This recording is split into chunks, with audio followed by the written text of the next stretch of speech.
નમસ્કાર મિત્રો, આજની વાતમાં આપનું સ્વાગત છે અને આજે વાત કરવી છે ગુજરાતની રાજ્યસભાની ચૂંટણીની.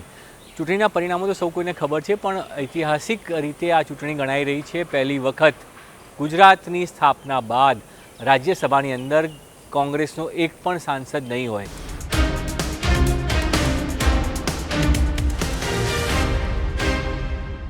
બિલકુલ જે રીતની આ ઘટનાક્રમ થયો છે, સૌથી જૂની પાર્ટી દેશની, તેના માટે એક આંચકાજનક ખબર પણ છે અને આઘાતજનક ખબર પણ છે કે હવે રાજ્યસભાની ચૂંટણીમાં પરિણામો જે ભાજપની તરફી આવવાના છે, 4 બેઠકો ભાજપ જીતવાનું છે, નિર્વિવાદિત થઈ ચૂક્યું છે. પણ તેનાથી સૌથી મોટો શોર્ટબેક કોંગ્રેસ માટે એ છે સેટબેક કે આ રાજ્યસભાના જે 11 ઉમેદવારો ભાજપના માફ કરશો ગુજરાતમાંથી જે 11 સાંસદો પ્રતિનિધિત્વ કરે છે, એ 11માંથી એક પણ કોંગ્રેસનો નહીં હોય. અને આવું ફક્ત આ વર્ષ પૂરતું નહીં, પરંતુ 2029 સુધી રહેશે. એટલે 26થી બીજા 3 વર્ષ 2029 સુધી જે છે આ જ પ્રકારની સ્થિતિ રહેવાની છે. અને 29માં પણ સ્થિતિ ત્યારે બદલાશે કે જો 2027ની ચૂંટણીમાં કોંગ્રેસ 35 કરતાં વધુ બેઠકો જીતવામાં સફળ રહી તો જ જે છે આ સ્થિતિમાં બદલાવ થશે. અન્યથા કોંગ્રેસ માટે આ સ્થિતિમાં બદલાવ કરવો મુશ્કેલ છે, કારણ કે રાજ્યસભાના જે ગણિત છે તે પ્રમાણે કોંગ્રેસ પાસે પર્યાપ્ત સંખ્યાબળ જો 40થી વધુ ધારાસભ્યો ન હોય તો કોંગ્રેસ પોતાનો ઉમેદવાર રાજ્યસભામાં મોકલી શકતી નથી. અને તેવા સંજોગોમાં કોંગ્રેસ પાસે એ શક્ય ત્યારે જ બનશે કે રાજ્યસભામાં તેમનો સાંસદ થાય કે જ્યારે તેઓ 40થી વધુ ધારાસભ્યો જીતાડીને લાવે. 2022 સુધીમાં આપણે સૌ કોઈ જાણીએ છીએ પ્રમાણે જે રકાસ થયો હતો કોંગ્રેસનો, ફક્ત 12 ધારાસભ્યો જીત્યા. જે કહી શકાય કે જે ધારાસભ્યો જીત્યા 17, એમાંથી ફક્ત 12 ધારાસભ્યો રહ્યા છે. અને તે સ્થિતિમાં કોંગ્રેસની સ્થિતિ જે છે ખૂબ કપરી થઈ ચૂકી છે. અને કોંગ્રેસ માટે હવે જે છે પોતાને સ્થાન જાળવી રાખવું નથી. નેતા વિપક્ષનું પદ મળી રહ્યું કે પછી રાજ્યસભામાં હવે સાંસદ પણ નથી. એટલે આ સ્થિતિમાં કોંગ્રેસ માટે પોતાના માટે ખૂબ સ્થિતિ કપરી થઈ ચૂકી છે. જનતાની વચ્ચે પણ જવાનું છે. 27ની ચૂંટણી પણ આવી રહી છે અને તે ચૂંટણીમાં ખૂબ સારું પ્રદર્શન કરવું પડશે, કારણ કે સ્થાનિક સ્વરાજ ચૂંટણીમાં કોંગ્રેસ ભલે પોતાનું એ 2 નંબરનું જે પોઝિશન હતી એ જાળવવામાં સફળ રહી હોય અને મુખ્ય વિપક્ષ બનવાનો દાવો કરતી હોય, પણ હજુ જમીન જે છે કોંગ્રેસ માટે એટલી જ આસાન નથી.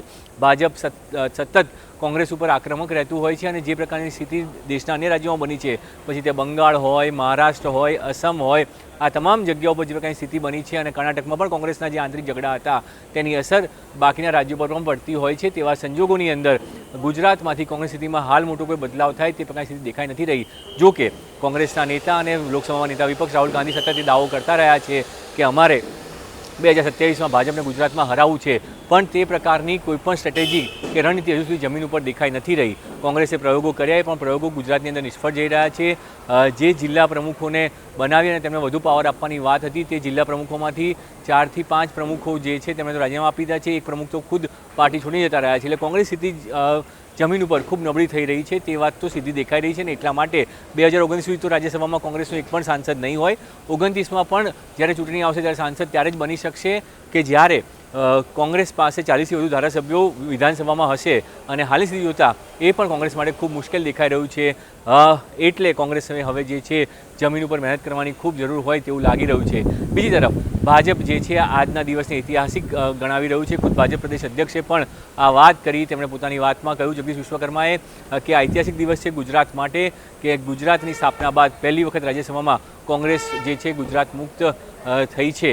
એટલે કે કોંગ્રેસ મુક્ત જે છે ગુજરાતની આ જે સીટો છે રાજ્યસભાની થઈ છે. એટલે આ જે વાત છે તે કેટલી મોટી વાત ભાજપ માની રહ્યું છે અને ભાજપ માટે આ કેટલો મોટો ઐતિહાસિક ક્ષણ છે, કારણ કે ભાજપ હંમેશા કોંગ્રેસ મુક્ત ગુજરાત અને કોંગ્રેસ મુક્ત ભારતની વાત કરતું આવ્યું છે. અને એટલા માટે આજે પણ આ વાતને ભાજપે જોરશોરથી વધાવી હતી. જોરશોરથી કહ્યું હતું કે રાજ્યસભાની અંદર કોંગ્રેસ મુક્ત ગુજરાત ત્યાં થયું છે. એટલે કે હવે રાજ્યસભામાં ગુજરાતના જે સાંસદોની લિસ્ટ છે તેની અંદર કોંગ્રેસનો એક પણ સાંસદ નથી અને 29 સુધી આ સ્થિતિ ચાલુ રહેવાની છે. એટલે આ સ્થિતિની અંદર કોંગ્રેસ માટે ખૂબ કપરી સ્થિતિ હાલની સ્થિતિમાં દેખાઈ રહી છે. બીજી તરફ ભાજપ વધુ મજબૂતાઈથી રાજ્યસભામાં આક્રમકતા દેખાડી રહ્યું છે. 4 ચહેરાઓ આપવામાં આવ્યા, એમાં 3 તો યુવા ચહેરા છે અને એક અનુભવી ચહેરાને ભાજપે મેદાનમાં ઉતાર્યા અને તેઓ 4-4ની જીત થઈ ચૂકી છે, કારણ કે વિપક્ષમાંથી કોઈ પણ ફોર્મ નથી ભરાયું. આજે વિજય મુહૂર્તમાં ભાજપના 4 ઉમેદવારો રાજુ શુક્લ, જીતેન્દ્ર કંજારિયા, મુકેશ રાઠવા અને માનસિંહ પરમાર, 4 ઉમેદવારો આજે વિજય મુહૂર્તમાં ફોર્મ ભર્યું. ખુદ મુખ્યમંત્રી, નાયબ મુખ્યમંત્રી, પ્રદેશ અધ્યક્ષ, મંત્રીમંડળના સાથી સભ્યો સહિત ભાજપે શક્તિ પ્રદર્શન કર્યું અને 4 ઉમેદવારોનું આજે જે છે ફોર્મ ભરવામાં આવ્યા. જે ફોર્મ ભરવાની સમય મર્યાદા હતી ત્યાં સુધીમાં વિપક્ષે ફોર્મ નહોતું ભર્યું એટલે સીધી રીતે 4 ઉમેદવારો બિનહરીફ થઈ ચૂક્યા છે. પણ સત્તાવાર જાહેરાત જે છે એ ફોર્મની સ્ક્રુટિની જે થતી હોય, ફોર્મ ચકાસણી થતી હોય, ફોર્મ ચકાસણી પૂરી થયા બાદ તેની જાહેરાત કરવામાં આવશે. ત્યાં સુધી સત્તાવાર જાહેરની રાહ જોવી પડશે. પણ એ વાત ફિક્સ છે કે ભાજપના 4 ધારાસભ્યો માફ કરશો 4 ઉમેદવારો એ સાંસદ બનવા જઈ રહ્યા છે. રાજ્યસભાના સાંસદ બિનહરીફ રીતે તેઓ બની ચૂક્યા છે અને હવે માત્ર તેની ઔપચારિક જાહેરાત બાકી રહી છે. જે 4 સાંસદોની સમીકરણની વાત કરીએ તો 2 યુવા ચહેરાઓ ઓબીસી ચહેરાઓ જે છે સૌરાષ્ટ્રમાંથી લાવવામાં આવ્યા, માનસિંહ પરમાર અને જીતેન્દ્ર કણઝારિયા. જીતેન્દ્ર કણઝારિયા જે છે ઓબીસી મોરચામાં પણ કામ કરી ચૂક્યા છે અને જિલ્લા પંચાયતની અંદર પણ કારોબારી ચેરમેન રહી ચૂક્યા છે. ખંભાળિયામાં અને દ્વારકા અને જામ ખંભાળિયામાં એ જાણીતો ચહેરો છે. બાકીના વિસ્તારો માટે કદાચ જાણીતો ચહેરો નહીં હોય, પણ દ્વારકા અને જામ ખંભાળિયા માટે એ જાણીતો ચહેરો છે. બીજી તરફ માનસિંહ પરમાર યુવા મોરચામાં પણ કામ કરી ચૂક્યા હતા, પ્રદેશ ઓબીસી મોરચાના અધ્યક્ષ પણ છે અને એટલા માટે તે યુવા ચહેરા તરીકે તેમને જ્યારે ટિકિટ આપવામાં આવી છે, ગીર સોમનાથથી તેઓ ખૂબ નાના માર્જિનથી ચૂંટણી હાર્યા હતા એટલે તે ઓબીસી ચહેરાને પણ ભાજપે ટિકિટ આપી છે. કરાડિયા રાજપૂત સમૂહનું પ્રતિનિધિત્વ તેઓ કરે છે. એટલે 2 યુવા ચહેરાઓ ઓબીસી ચહેરાઓ સૌરાષ્ટ્રમાંથી આપવામાં આવ્યા. મધ્ય ગુજરાતમાંથી આદિવાસી સમાજમાંથી એક યુવા ચહેરો આપવામાં આવ્યો છે. 39 વર્ષીય મુકેશ રાઠવા કે જેઓ એબીવીપીમાંથી આગળ આવ્યા, યુવા મોરચામાં કામ કર્યું, છોટાઉદેપુર જિલ્લાના પણ મહામંત્રી તેઓ કાર્યરત છે અને હવે તેઓ સીધા રાજ્યસભાના સાંસદ બન્યા છે. એટલે આદિવાસીમાં ચેતર વસાવાના કાટની સામે એક નવો ચહેરો ભાજપે ઊભો કર્યો છે. એક નવો પ્રયોગ ભાજપે આદિવાસી વિસ્તાર માટે કર્યો છે. તે સિવાય જે અનુભવી નેતાની વાત કરીએ તો રાજુભાઈ શુક્લ, રાજેશ શુક્લ જે છે તેમને જેઓ મૂળ મહેસાણાના છે, કડીમાં નગરપાલિકામાં પૂર્વ પ્રમુખ રહી ચૂક્યા છે, સુરેન્દ્રનગર જિલ્લાના પ્રભારી પણ તેઓ છે, હાલ સંગઠનમાં કાર્યરત છે અને ગાંધીનગર તેઓ રહે છે. બ્રાહ્મણ ચહેરાને પાર્ટીએ ટિકિટ આપી અને તમામ સમીકરણો સાધવાનો પ્રયાસ કર્યો છે. ઉત્તર ગુજરાતમાંથી આ ચહેરાને પસંદ કરવામાં આવ્યો છે. છેલ્લી ઘડીઓ સુધી નામો ચાલ્યા હતા. નીતિન પટેલનું નામ માનવામાં આવી રહ્યું હતું પણ તેમની જગ્યા ઉપર કડી અને મહેસાણાથી જ રાજુભાઈ શુક્લાને ટિકિટ આપવામાં આવી છે. એટલે જે રીતે તમામ ઉમેદવારોની પસંદગી થઈ છે, ભાજપે તમામ ઝોન ની અંદર ધ્યાન રાખી અને આ સમીકરણો સેટ કર્યા છે. યુવા ચહેરા, ઓબીસી ચહેરા, આદિવાસી આ તમામ વર્ગો ઉપર ફોકસ કરવામાં આવ્યું છે.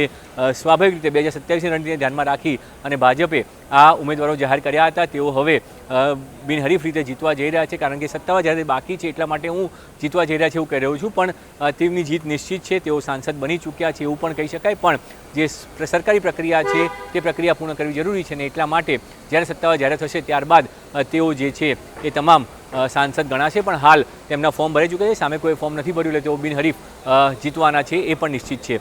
હવે જે વાત છે કે આગામી દિવસોની અંદર કયા પ્રકારના સમીકરણો જોવા મળશે તો એક તો રાજ્યસભામાં કોંગ્રેસનો એક પણ સાંસદ નહીં હોય અને બીજી તરફ જમીન ઉપર ભાજપ આક્રમકતાથી આ જે 4 યુવા ચહેરાઓ લાવવામાં 3 યુવા ચહેરાઓને એક અનુભવી ચહેરા લઈને આવ્યા છે તેઓ પણ તેમનો પણ જમીન ઉપર ઉપયોગ થશે કારણ કે 3 ચહેરા તો યુવા મોરચા 3માંથી 2 ચહેરા તો યુવા મોરચા સાથે જોડાયેલા હતા અને જમીન પર કામ કરી રહેલા એ બંને ચહેરાઓ હતા. એટલે તેમને જ્યારે પ્રાથમિકતા આપવામાં આવશે તો સૌરાષ્ટ્ર અને મધ્ય ગુજરાતની અંદર આદિવાસી વિસ્તારોમાં આ બંને ચહેરાઓનો ઉપયોગ થશે તે વાત પણ નિશ્ચિત છે. એટલે ભાજપે 2027ની રણનીતિ માટે અત્યારથી તૈયારીઓ શરૂ કરી દીધી છે. સ્થાનિક સ્વરાજ ચૂંટણીમાં ભવ્ય જીત મળ્યા બાદ પણ ભાજપ સતત જે છે તમામ સમીકરણો સાધવાનો પ્રયાસ કરી રહ્યું છે કે જેથી કરીને 2022માં જે પરફોર્મન્સ ભાજપનું જોવા મળ્યું હતું તે પ્રકારની ભવ્ય જીત 27માં પણ મળે. જો કે અત્યાર સુધી ગુજરાતના ઇતિહાસમાં ક્યારેય આવું નથી થયું કે એક વખત આટલી હિસ્ટોરિકલ પીક આવ્યા બાદ ફરીવાર એટલી ને એટલી સીટો આવતી હોય. એટલે ભાજપની પ્રયાસ કેટલો સફળ થશે તે તો 2027માં ખબર પડશે. પણ ભાજપ અત્યારે કોઈ પણ કસર નથી છોડી રહ્યું 2027માં ફરી એકવાર ગુજરાતની સત્તા મેળવવા માટે અને સાથે ગુજરાતમાં વધુ એક રેકોર્ડ બનાવવા માટે ભાજપ જે છે તમામ પ્રયાસ કરી રહ્યું છે અને એ જ પ્રયાસોના ભાગરૂપે આ સમીકરણ ગોઠવવામાં આવ્યા છે. તેની અસર આગામી દિવસોમાં કેટલી થાય છે તે જોવાનું રહેશે. અત્યારે તો બસ આટલું જ. વધુ સમાચાર જોતા રહો ગુજરાત તક.